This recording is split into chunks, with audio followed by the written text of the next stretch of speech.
Good morning, everyone. In this video, we're going to be starting on page 5 in the practice set with this third problem. So I already put this in on my calculator and did the best I could sketching this graph. So this one's kind of strange looking, but looking at how the graph is behaving, it looks like it's leveling off at a vertical asymptote of 0, so I've drawn that in. But we're going to see how this graph is kind of interesting as far as key features go.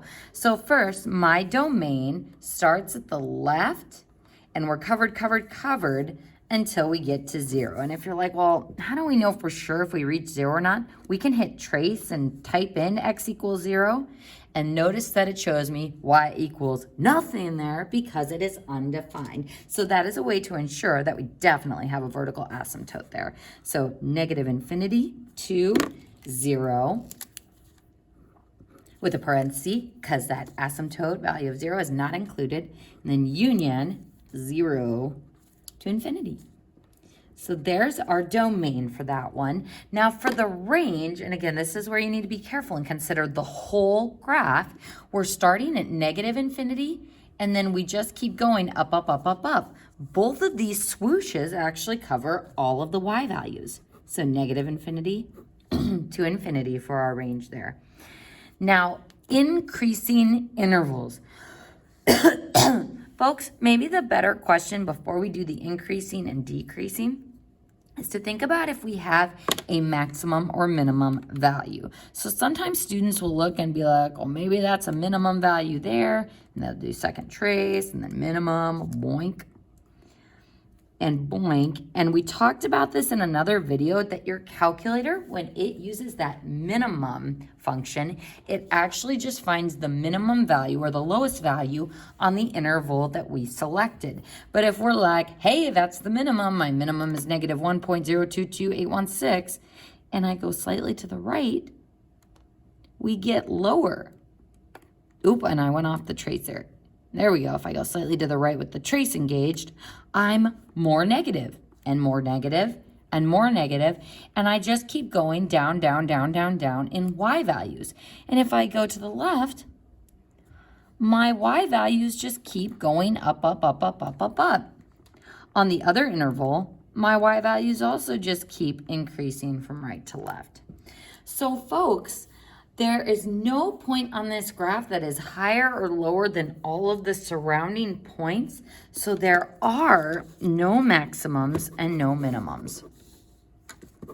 And you can just leave that box blank. I just really feel like crossing it out. So I don't have any extrema. So what this means in the context of increasing and decreasing is that there's no place where my graph shifts gears and starts doing the other type. So folks, as I read this from left to right with my trace key, are my y values going up or going down? They are going down. So that means it is decreasing on this entire interval. And then with the right piece of the graph, it also just goes down, down, down, down, down, down, down, down, down, down, down, down, down, and it never starts going up again. So it's decreasing on the entire graph, but I still have to state the x intervals on which it is decreasing. So where does this interval start, x value-wise? At negative infinity. Where does the interval stop?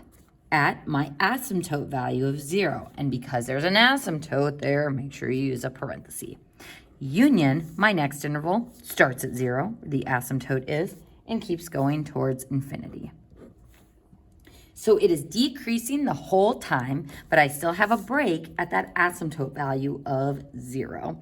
So folks, our next order of business is the symmetry.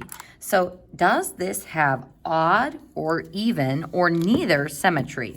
I can definitely tell it's not even because if I try to fold it in half like a heart, it is not the same on both sides. But rotational symmetry, it looks like it could be possible, but again, my sketch isn't very good, and it's like, well, can I be absolutely sure? Like this point is at 2, 0.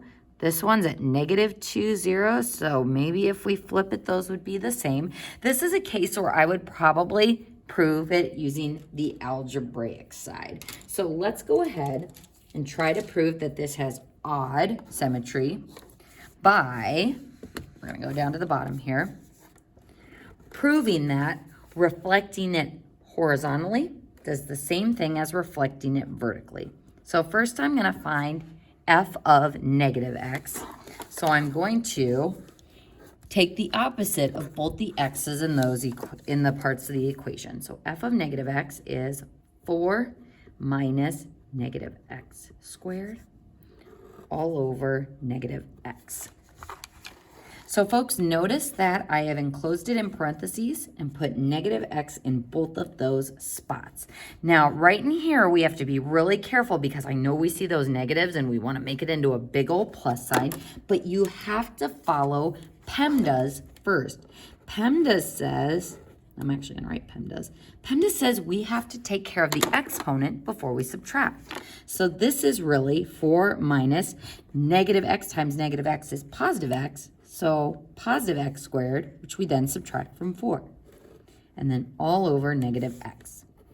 All right, folks. So this is what horizontally reflecting the graph does. And we can see that this equation is not the same as this one because the one we have down below has a negative x on the bottom. So that's the proof that it is not even. But we want to prove if it's odd or not. So we need to do one more step. Push this up.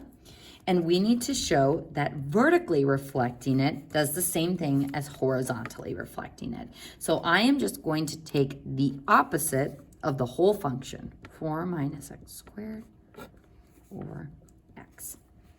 So the question we want to ask ourselves is, does horizontally reflecting it do the same thing as vertically reflecting it? Are these two equations the same? I've got 4 minus x squared, and if I shift that negative out in front instead of on the bottom, those two are the same. So these are the exact same equation, which means vertically reflecting it and horizontally reflecting it do the same thing. So this has odd symmetry. And I'm just going to put a note that says proof below. Is this graph discontinuous at all? Yup. We can't draw the whole thing without lifting our pen off the paper. So it does have a discontinuity, and that discontinuity is a vertical asymptote at x equals 0. If we remove that asymptote, can we draw the graph without lifting our pen? No. So that would be non-removable. All right, folks. So that is our strange little graph, the third item.